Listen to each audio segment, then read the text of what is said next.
ಆದ್ರೆ ನಿರ್ದೇಶಕ ಆಗೋದು ಬೇರೆದ ಒಂದು ಪಯಣ ಅಂದ್ರೆ ನಟನ ತಯಾರಿ ಒಂದು ಕಡೆ ಬೇರೆ ಆದ್ರೆ ನಿರ್ದೇಶಕನ ತಯಾರಿಗಳೇ ಬೇರೆ ಇರ್ತದೆ. ನಟನಿಗೆ ರಂಗದ ಮೇಲೆ ಹತ್ತುವಾಗ ಜವಾಬ್ದಾರಿ ಇರ್ತದೆ, ಆದ್ರೆ ನಿರ್ದೇಶಕನಿಗೆ ಹಾಗಲ್ಲ.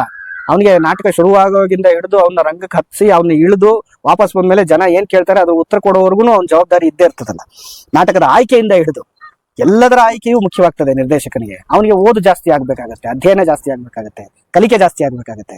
ಆ ನಿಟ್ಟಿನಲ್ಲಿ ನಾನು ಕಲ್ತಂಗೂ ಆಯ್ತು, ಒಂದಷ್ಟು ನಾಟಕ ಮಾಡಿಸ್ದಂಗೂ ಆಯ್ತು ಅನ್ನೋ ಉದ್ದೇಶದಿಂದ ಇದನ್ನೇ ಕಸುಬಾಗಿ ತಗೊಂಡೆ.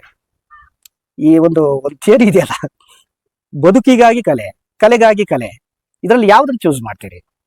ನಾನು ಕಲೆಗಾಗಿ ಕಲೆ ಅಂತ ಇದ್ರೆ ಹೊಟ್ಟೆಗೆ ಮಣ್ಣು ಹಾಕಬೇಕು, ಅದಾಗಲ್ಲ. ನನ್ನನ್ನು ಯಾರೋ ಕಾಲೇಜು ನಾಟಕ ಮಾಡ್ಸಕ್ ಕರೀತಾರೆ, ಅವ್ರ ಹತ್ರ ಹೋಗಿ ನಾನು ಈ ಥಿಯರಿಗಳೆಲ್ಲ ಹೇಳ್ಕೊಂಡು ಇದು ಪ್ರತಿಮೆ ರೂಪಕ ಅಂತೆಲ್ಲ ಹೇಳ್ಕೊಂಡು ಕೂತ್ರೆ ಅವನಿಗೇನು ಅರ್ಥ ಆಗಲ್ಲ. ಅದರಿಂದ ಅವ್ನಿಗೆ ಯಾವ ಪ್ರಯೋಜನವೂ ಇಲ್ಲ. ನಾನಲ್ಲಿ ಮಾಡ್ಬೇಕಾಗಿರೋದಿಷ್ಟೇ, ಅವನಿಗೇನು ಗೊತ್ತಿಲ್ಲ. ಅವನನ್ನ ರಂಗಭೂಮಿಗೆ ಫಸ್ಟ್ ಕರ್ಕೊಂಡು ಬರ್ಬೇಕು, ಅದು ನನ್ನ ಮುಖ್ಯ ಉದ್ದೇಶ.